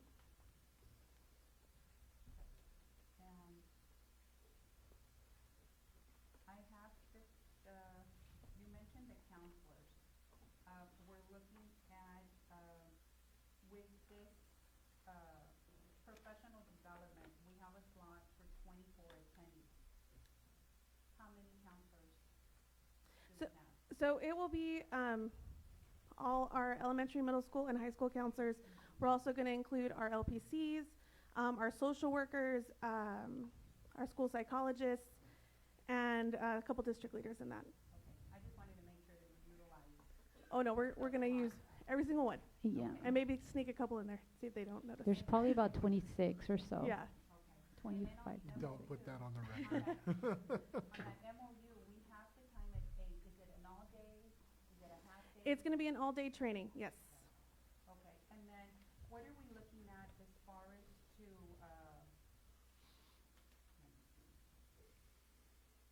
what are the benefits on the journaling? I noticed when I was comparing them that this one that's being recommended has journals for all our students. Yes, and so what's nice about this, because you know grant funding is going to run out in 2 years, so by buying these licenses, we can continue to use the journals without having to purchase a physical journal every year.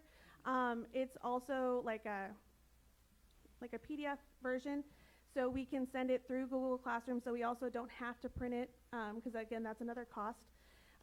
The K through 5, those will be physical print journals, but for the older kids, we can use some of our other instructional platforms like Kami, where they can actually annotate and type onto the document and then keep it with them, and then we can continue using that PDF for the years to come.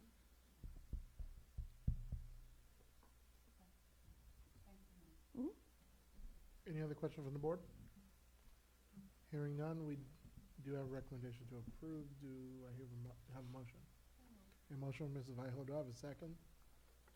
Second. Second from Ms. Delgado. All in favor, vote by saying aye. Aye. Aye. All opposed, the same sign. The motion passes unanimously. Moving on to number 3, discussion possible action to approve the agreement between NCS Pearson Inc. How do you say that? Setraport Authorized Test Center and Mercedes-IZ for Career and Technical Education Department Industry-Based Certifications for students for the 24 to 25 school year. Mrs. Vallejo. Yes, on this one, I was going over the documentation that's provided, and I see here that on this quote, we have the 500 user licenses for practice tests. Yes.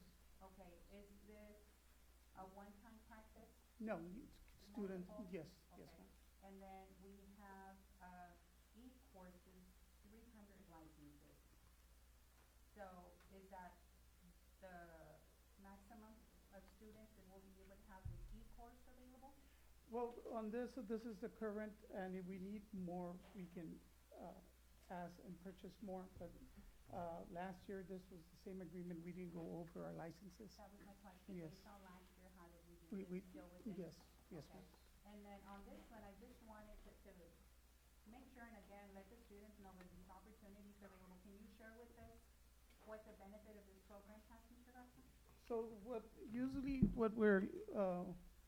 the students get, they get a Microsoft Office Specialist certification, and that includes Microsoft Word, Excel, PowerPoint, Outlook, Microsoft Access, OneNote.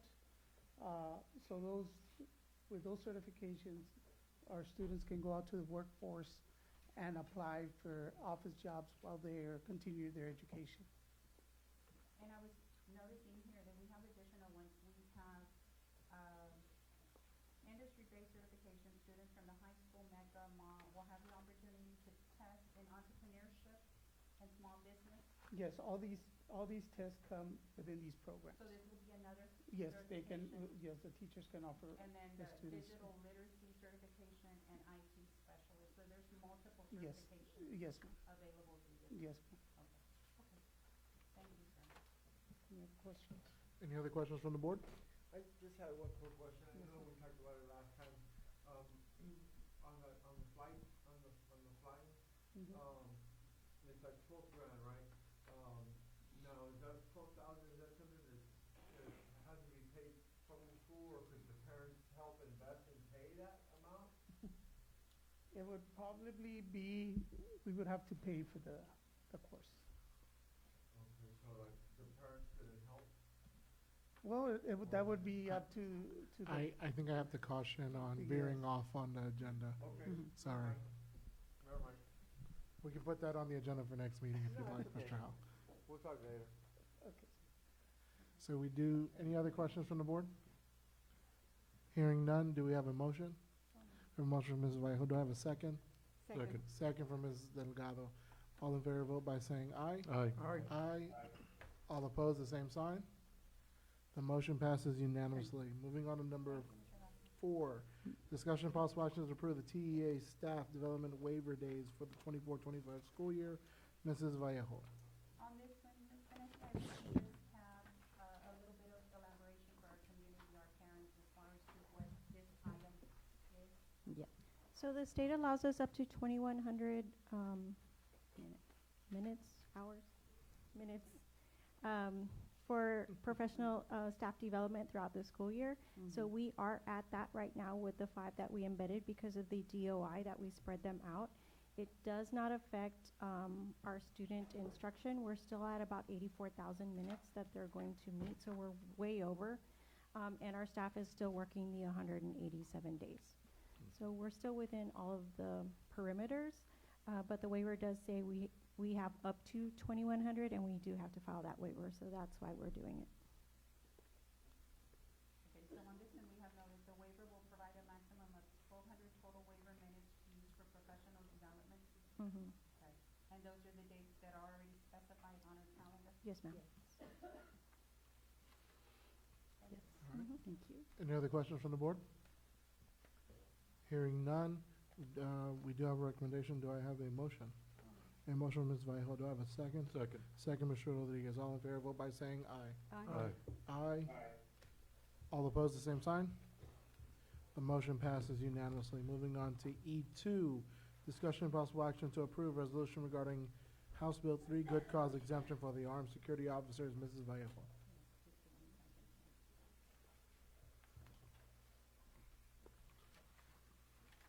Good to see you back, Mr. Chico. On this one, Mr. Chacon, I had already pulled it out before you provided your presentation. Yes, ma'am. But just again, to reemphasize, I know there's a lot of concerns right now, just, throughout the valley, throughout the state, on social media, and just wanting to ensure our community that we do have what's required on Yes, House we Bill absolutely. to ensure the security of our students. Yes, ma'am. I know what they do prefer is to have officers. Unfortunately, it does also allow, not unfortunately, but it does also allow for armed guards in lieu of. The only stipulation, of course, is that we have this resolution in place. So that's just us indicating that we are in compliance. However, we're in compliance through the use of security guards versus EROs. Okay. So with the assistance of Mercedes PD, L4, Yes, ma'am. Oh, yes. we're in compliance, okay. Just Yeah, and actually with our MOU with the police department, now that we have armed guards at every campus, that's in addition to any type of requirement. So we're actually above what is initially required by the city. Any, Thank you. any other questions from the board? Hearing none, we do have a recommendation. Do I have a motion? A motion from Ms. Vallejo. Do I have a second? Second. Second, Mr. Martinez. All in favor, vote by saying aye. Aye. Aye. All opposed, the same sign. Motion passes unanimously. Moving on to number 3, discussion and possible actions to approve the 24-25 interlocal agreement between the City of Mercedes and Mercedes ISD for educational resource officers. Mrs. Vallejo. Yes, on this one, going back, Mr. Cyclone, you just covered that. I know I was reading on it, and you said we have an officer at each campus. We have an armed guard at each campus, yes, ma'am. Okay, but not an officer. No, Okay, no, just ma'am. for clarification, Yes. you did say right now that we have an officer at each campus. I know we have, An armed, the yeah. majority of the campuses Right now, we do have an officer station at the high school. We have one stationed at Chacon, and I know there's a third one that is coming on board. Now, our MOU does ask for 5 EROs. I know the police department is currently looking at employing a couple more for the purpose of fulfilling their MOU agreement. Okay, yeah, because I have here, one for Mont, one Yes. for the high school, one for Chacon, one for Harrell. That's it. That's if we were fully staffed, that's where they would be placed. Right. Yes, ma'am. Okay, so that's where the recommendation Yes, is ma'am. today. Yes. Okay, okay. So, thank you for your commitment. Of course. I know it's a lot of responsibility right now with safety. I know every time you log on to the news and social media, there's a lot of concerns about all these threats always that are something. happening. Yes, So ma'am. just wanting to make sure, I know you're doing your due diligence with everything and the Absolutely. compliance. Absolutely. And I'd also like to thank the Mercedes PD. I know it's difficult. I know They- they're yes. staffing Yes, ma'am. and providing the service to our students, so just thank you. No, for taking PD. absolutely. And I would like to add to that also, they're on it 24 hours a day. I've gotten calls at 2, 3 o'clock in the morning Yeah. discussing incidences, individuals who got arrested, information that they need. It's something that we all do. The safety and security is everyone's priority right now, and we couldn't do it without our police department. So kudos to them, and kudos to, of course, the district for having that understanding and that partnership with them, because it is vital to the safety and security. Absolutely. I just want to note it, I know you work very, very diligent with this, and I also wanted to thank Chief Absolutely, Chief Sanchez. Sanchez. Yes, Because yes. I know he plays a real significant role, Absolutely. and I know they're hurting right now, and they're looking at employing more police officers, so, Yes. I know he's having to worry about the city and having to worry about the school district, but I'd like to Yeah. thank him and all the officers that we have on Absolutely. board, because, it's with their assistance Right. that, we're ensuring the safety of our students. Yes, ma'am, and also Chief Campos, our fire chief as well. He's very supportive with our initiatives, and whenever there are issues that do involve the fire department and any type of emergency response, they too are at the forefront. So thank you to them as well. Of course. Any other questions Any other questions from the board? Hearing none, there is a recommendation to approve. Do I have a motion? A motion from Ms. Vallejo. Do I have a second? Second. Second from Mr. Rodriguez. All in favor, vote by saying aye. Aye. Aye. All opposed, the same sign? The motion passes unanimously. Moving on to F1, Special Education Discussion and Possible Action to approve MOU between Easter Seals and Mercedes ISD for implementation of a seamless model of services for ECI IDEA Part C and LEA IDEA Part B, services for eligible children. I hope I read all that right. Mrs. Vallejo, I'm sorry. Good afternoon, good evening, Ms. Luna. Good evening. Yes, on this one, I just wanted to ask if you can elaborate. I'm really familiar with the Easter Seals, the early child intervention that they provide. So if you can just please go over what services they provide, and so that you can also make sure that the community, that the parents out there are aware of these opportunities that are available prior to their child coming into our pre-K program. Certainly. So, good evening, Interim Superintendent, Ms. Venecia, Board President, Mr. Garcia, and all members of the board and our community, and all staff present. The TEA requires that we have a memorandum of understanding with Easter Seals. This is our first step into identifying children with disabilities that may be in our communities, and we try to identify them early. Because IDEA, the law itself, was written that our services start at the age of 0 to 21. Our schools, our efforts start at the age of 3. So prior to that, our partnership with Easter Seals is part of that piece. So the part that they form is not only in the awareness and the educating of parents as to what services are out there. We try to identify children that may have deaf or hard of hearing issues, visual impairments, recognized characteristics like in children with autism that may be already identified through the doctors themselves. You may have children with other characteristics such as Down syndrome but those are visible type of characteristics. You may also have children with disabilities whose physical appearance does not reflect a disability, but they've been identified through medical records, parent information, and such. So this partnership with Easter Seals is so they're the first point of contact with parents for ages 0 to 2 years and 10 months, because after that the process starts rolling so that we can pick up wherever they leave off. So primarily it's orthopedic impairment, or occupational therapy services, physical therapy, the VI services for our visually impaired, the deaf and hard of hearing services for those students that have auditory impairments, in addition to any type of learning. Currently in our district, we only have one pre-K3 program at Travis Elementary. Hopefully, at some point we're able to grow in that aspect as well as our enrollment goes up so that we're servicing more kids. In addition to that, just a little bit of background information on IDEA itself. I mean, you have Part A of the law that does address that 0 to 3, and so in it comes with some of the things that we've discussed at previous board meetings with relation to funding that is generated through Medicare and disability for our students, but also the pertinent part of Part B, which is our local education agency and what type of services we provide within our own school district. I hope I've answered some of that for you. Yes, I had a question. Do we have pamphlets, flyers? How are we getting this information out to the parents that there's this service available? So one of the Because it is so crucial to get them Yes, of as course. early as we can, as opposed to waiting for them to come in, 3-year-old, 4-year-old children. So one of the things that we've had have had in place and still have in place is on our website itself, we actually have access to the brochures that our regional center already creates. It pre-create this for the whole region, and so we publicize that one on our website.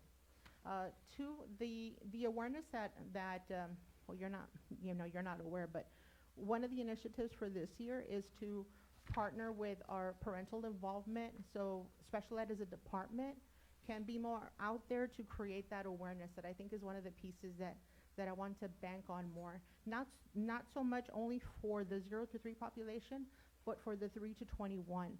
And the reason behind that is because we're seeing an identification of students or a referral of students in the upper grades, more so than normal or than average. And so even though we're doing an excellent job of ensuring that our students have interventions at the different campuses, because they are there, and the campuses and administrators themselves, their teams, they're doing an excellent job of identifying not only the interventions for the students and implementing them at the campus, but actually going through the whole process with parents and the actual referral. So the majority of students that we test or assess for special ed, the majority are qualifying. Very few do not meet the criteria, so that goes back to the work that's being done at the campus. But with that in mind, well then, we're identifying more students, so our process has gotten better at the district level, but also we want to ensure that parents that are out there that are going through situations with their children, that they know who we are, what we're doing, what our role is, and also to, in that awareness, scale down that stigma that's associated with special education, because they're so used to the more restrictive aspect in the definition of special ed that right away they think everything is relative to a cognitive impairment when it sometimes is not. And so them seeing who we are and hearing about our program and hearing the type of services that we provide and being out there in the community. As a team, as a department, we've also talked about partnering with our athletic director, Coach Adamera, see if, just like we did a table, or the LPCs did a table for that suicide awareness, so that we're out there as well, have a table, and be able to give out that information. So those are part of our efforts for this fall semester. Okay, that was my next question was, what are we doing for that identification of those students? I know it's really crucial the earlier that we start. So, like you mentioned, for those that have access to our website, those that are computer savvy or have a phone that can log on, it's on our website. For those that don't, you say our parental liaison will have those printed copies available when they do those home visits. But I'd like us as a department to be available for questions, because I think there's so much that our parental liaisons can do and our administrators, but I think if we have a speech pathologist available, if we have an LSSP, a diagnostician, the director herself, then we can answer additional questions that may arise, or at least clear up some of the misconceptions for parents, and even through them, the word carries a little bit further. And thank you for that suggestion as far as putting a table out at the football games. I know the majority of our community is out there on Friday nights, and it's a good idea for awareness purposes. So thank you. You're welcome. Any other questions from the board? Hearing none, do we have a recommendation? Do we have a motion? We have a motion to approve for Mrs. Vallejo. Do I have a second? A second for Mr. Howell. All in favor, vote by saying aye. Aye. Aye. All opposed, the same sign. The motion passes unanimously. Thank you, Ms. Luna. G1, technology, discussion and possible action to approve the renewal of a subscription with Zendesk for the 24-25 school year. Mr. Handy and Mrs. Vallejo. Hi, ma'am. On this one, if you can just elaborate on the effectiveness on that, with the work order, management, how is it working? You know, did you see good outcome with this software? Just Sure. a little bit of insight with your experience and, you know, overseeing it. Okay. So we chose Zendesk about at least 10 years ago, maybe 12 years ago. It is the #1 ticketing or CRM software, which is customer relation management. It's used by over 160,000 different businesses. In our district, we use it. We started out using it, and then maintenance jumped in. Special ed afterwards. We have Safe Schools using it. We have transportation using it, and we have warehouse using it. So all these departments, we foot the bill, but all of these departments have a segment within ticketing system. I guess maybe some of the strengths are it's Efficiency? Sure. It allows us to be efficient by centralizing all the communications for a ticket into one platform. So I don't have emails or phone calls and things like that. It's all in one, whether it's photos or updates. It's all in one platform. It allows us to streamline all the tickets and get them done quicker, because we can send notes back to the users. It gives us a lot of insights because it analyzes all the tickets and all the notes, and many times it gives us data analytics, and it'll tell us, when we look at the reports, it'll say, well, we're able to tell that a certain model of, say, workstation gives us very similar repetitive issues, so we're able to kind of keep that in mind, and the next time the technician gets a similar ticket, he already has an idea of what the issue might be based on the analytics. So those are some things. It also is, it's customizable, so as I mentioned, the different departments, we're all able to use it through customization. I just wanted a little bit of insight. I may have so given you that- too much, but. Yes, no, so that we know that, you know, we're trying to be as efficient as we can and streamlining, and the Absolutely. turnaround time, like just being more efficient overall throughout the school district. Right. Some districts do use email for ticketing, but we're just emailed too much, and our teachers just don't have time to look through all their emails. So. Thank you, Mr. Handy. Yes. Are there any other questions from the board? Hearing none, we do have a recommendation to approve. Do I have a motion? I have a motion, Mrs. Vallejo. Do I have a second? Second. Second, Mr. Rodriguez. All in favor, vote by saying aye. Aye. Aye. All opposed, the same sign. The motion passes unanimously. Moving on to executive session. A, personnel pursuant to section 551.074 of the Texas Government Code, and attorney consultation pursuant to section 551.071 of the Texas Government Code. I might have said 7.1 at the beginning and 7.4. 1, resignations, terminations, appointments, evaluations, reassignments, duties, and discipline, professional, paraprofessional, non-contract employees, teacher substitutes, and substitutes for maintenance, transportation, and cafeteria department. 2, discussion and consideration of superintendent search. B, student discipline pursuant to section 551.082 and 0821 of the Texas Government Code, personally identifiable information about a public school student. C, discussion and private consultation with the attorney regarding pending or contemplated litigation, settlement matters, and/or matters where the professional duty under the state board requires private consultation with the school attorney. D, discussion regarding real property pursuant to section 551.072. And E, board self-evaluation requested by O. Rodriguez and M. Garcia. The time is now 8:09, and this board is in executive session.